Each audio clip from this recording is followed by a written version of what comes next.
Wait, ba't siya umuupo? Kapal din ang mukha ninyo, no? Kapal. Matapos kayong tratuhin ng maayos sa mga magulang ko, ganito gaganto nyo sa amin. Pagsasalita nyo na ganyan yung tatay ko.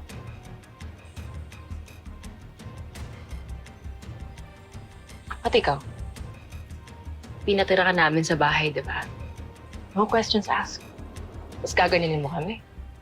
Ba't sinusumbat mo sa akin yan? Nagbabayad naman ako ng rent sa'yo, ha?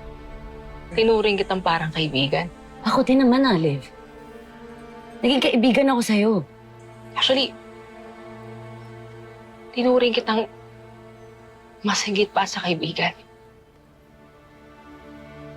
Higit pa? Sige na, share niyo naman yun. Sabi ko na eh, di kayo madamdamin. Oh, pasok, di ba?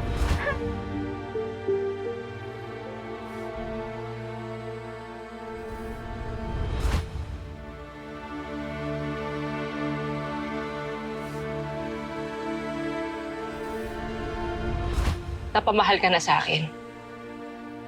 Because to me, you're sister to me.